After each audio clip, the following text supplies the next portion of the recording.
Oke, gimana teman-teman? Apakah sudah paham dengan penjelasan video sebelumnya?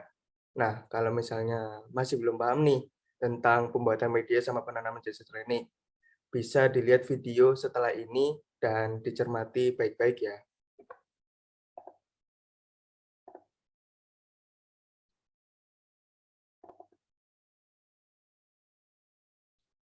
Udah kelihatan belum sih? Udah, Den. Oke, oke, baik. Kalau gitu, di sini untuk pengertian pembuatan media, di video sebelumnya kan sudah dijelaskan ya. Ini saya jelasin lagi. Jadi di sini media adalah campuran nutrien atau zat makanan yang dibutuhkan oleh mikroorganisme untuk pertumbuhan. Media selain untuk menumbuhkan mikroba, juga dibutuhkan untuk isolasi dan inokulasi mikroba serta untuk uji fisiologi dan biokimia mikroba. Media yang baik untuk pertumbuhan mikroba adalah yang sesuai dengan lingkungan pertumbuhan mikroba tersebut, yaitu susunan makanannya di mana media harus mengandung air untuk menjaga kelembapan dan untuk pertukaran zat atau metabolisme. Juga mengandung sumber karbon, mineral, vitamin, dan gas. Tekanan osmose yaitu harus isotonik. Derajat keasaman atau pH umumnya netral, tapi ada juga yang alkali. Temperatur harus sesuai dan steril. Kemudian di sini ada macam-macam media. Untuk macam-macam media sendiri ada 3 nih. Yang pertama itu ada media berdasar bentuknya. Ini ada media cair, media padat, dan media semi padat. Untuk yang kedua ada media berdasar komposisi. Di sini ada media sintesis, media semi sintesis, dan media non sintesis. Dan yang ketiga ada media untuk isolasi. Ini ada media berdasarkan tujuan, ada media untuk isolasi, media selektif atau penghambat, media diperkaya, media untuk peremajaan kultur, media umum, media untuk karakteristik bakteri, dan media diferensial.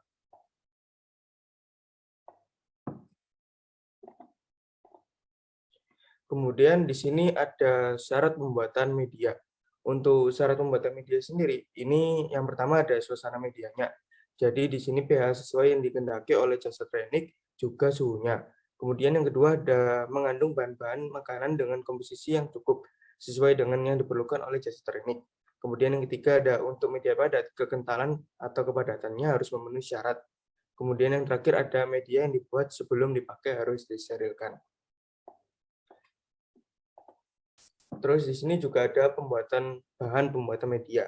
Jadi media ini terbuat dari air atau H2O sebagai pelarut, kemudian agar-agar atau dari rumput laut ini yang berfungsi untuk pemadat media agar sulit didegradasi oleh mikroba pada umumnya dan mencair pada suhu 45 derajat Celcius.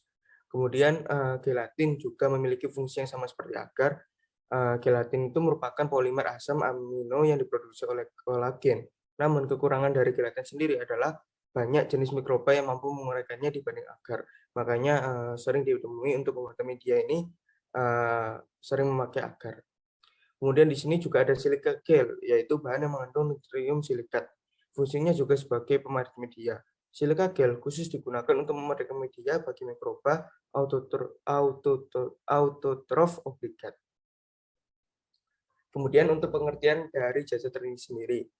Jasa training ini atau mikroorganisme ini memiliki satu kesamaan, yaitu ukurannya itu yang sangat kecil dan tidak dapat dilihat dengan mata telanjang manusia. Bentuk jasa training beraneka ragam. Sebagian besar terdiri atas organisme bersel satu atau uniseluler, meski ada pula yang bersel banyak atau multiseluler. Mata telanjang manusia hanya dapat menangkap benda dengan ukuran di atas 0,1 hingga 0,2 mm atau 100 sampai 200 nanometer, sedangkan jasa training umumnya berukuran lebih kecil dari 100 nanometer. Kemudian untuk kegunaan jasa training sendiri, kegunaan jasa training itu dalam perikanan adalah sebagai bakteri pengurai. Tanpa kita sadari saat melakukan operasi penangkapan di dalam perairan, ada beberapa jasa training atau mikroorganisme laut yang tertinggal atau menempel pada alat tangkap kita. Yang kemudian mikroorganisme ini nantinya akan terurai dan menjadi salah satu penyebab kerusakan atau pelapukan pada jaring atau alat penangkapan ikan lainnya. Kemudian untuk inkulasi dan inkubasi akan dijelaskan oleh partner saya. Baik, yang selanjutnya yaitu ada inokulasi dan inkubasi, di mana inokulasi merupakan penanaman bakteri atau biasa disebut juga inokulasi, di mana pekerjaan memindahkan bakteri dari medium yang lama ke medium yang baru dengan tingkat ketelitian yang sangat tinggi. Nah, inokulasi ini dilakukan dalam kondisi yang aseptik atau steril, di mana kondisi tersebut semua alat yang digunakan yaitu dalam keadaan steril dan tetap terjaga kebersihannya. Kemudian inkubasi, di mana inkubasi merupakan proses penyimpanan media hasil inokulasi di inkubator dalam suhu yang terkontrol. Tujuan dari inkubasi adalah untuk menjaga hasil inokulasi, di mana faktor yang mempengaruhi yaitu adalah suhu, kelembapan udara, dan oksigen. Nah, pengamatan yang kita lakukan secara makroskopis pada media, yang pertama itu ada media agar, kemudian ada media cicamba, di mana hal tersebut menunjukkan bahwa air got berwarna putih, berkoloni dan tidak berlendir. Kemudian pada yeast yaitu berwarna putih, berkoloni dan tidak berlendir. Kemudian pada media nutrien broth, di mana air got berwarna putih, berkoloni dan berlendir, dan pada yeast yaitu berwarna putih, berkoloni dan tidak berlendir. Selanjutnya yaitu pengamatan mikroskopis pada media. Yang pertama pada media agar, di situ terdapat gambar media yang setelah ditanami oleh mikroba air got di mana berbentuk tidak beraturan, tidak berinti sel, dan tidak berkoloni dengan perbesaran 10 kali 40. Kemudian yang sebelahnya ada yeast di mana berbentuk fokus, tidak berinti dan berkoloni dengan perbesaran 10 kali 40. Kemudian ada media kecamba. Pada media kecamba ini ditanami juga mikroba air got di mana berbentuk tidak beraturan, tidak berinti sel, dan tidak berkoloni dengan perbesaran 10 kali 40, dan ditanami juga yeast, yaitu berbentuk kopus, tidak berinti sel, dan berkoloni dengan perbesaran 10 kali 40. Yang terakhir yaitu pengamatan media nutrien broth. Yang pertama ditanami oleh mikroba air got di mana berbentuk tidak beraturan, tidak berinti sel, dan tidak berkoloni dengan perbesaran 10 kali 40. Dan selanjutnya itu ada yeast, yaitu berbentuk kopus, tidak berinti sel, dan berkoloni dengan perbesaran 10 kali 40. Dari percobaan yang dilakukan, yaitu terdapat faktor yang mempengaruhi, di mana yang pertama itu ada suhu, di mana umumnya mikroorganisme dapat tumbuh optimal pada suhu tubuh manusia, tapi ada sebagian bakteri yang dapat tumbuh dalam kondisi yang cukup ekstrim, misalnya pada suhu panas ataupun dingin. Kemudian yang kedua adalah pH, di mana pH optimal untuk pertumbuhan bakteri adalah sekitar pH netral 6,5 hingga 7,4. Umumnya, bakteri tidak akan tumbuh pada pH yang terlalu asam atau basa, sehingga tekanan terhadap pH dapat dimanfaatkan untuk mengawetkan bahan makanan, misalnya pada teknik fermentasi, di mana makanan dibuat secara proses fermentasi. Yang ketiga yaitu ada oksigen, di mana merupakan unsur yang sangat penting untuk pertumbuhan mikroba aerob. Kemudian tekanan osmotik, di mana tekanan osmotik yang tinggi dapat menyebabkan air keluar dari dalam sel bakteri. Akibatnya bakteri dapat mati atau terhambat pertumbuhannya.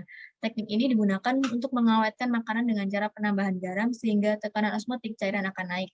Yang terakhir yaitu unsur kimia.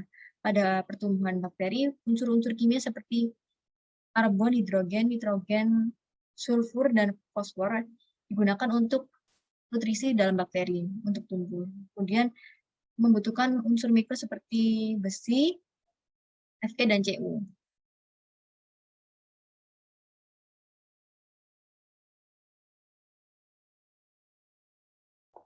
Oke, gimana dari teman-teman? Apakah sudah paham dengan materi yang barusan saya jelaskan dan Asila jelaskan?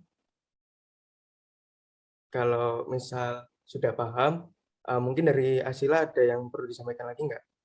Udah cukup, Den. Oke, kalau gitu sekian dari kami. Jika ada salah kata ataupun perbuatan baik disengaja maupun tidak disengaja, mohon dimaafkan. Terima kasih telah memerhatikan dan menyimak video kami.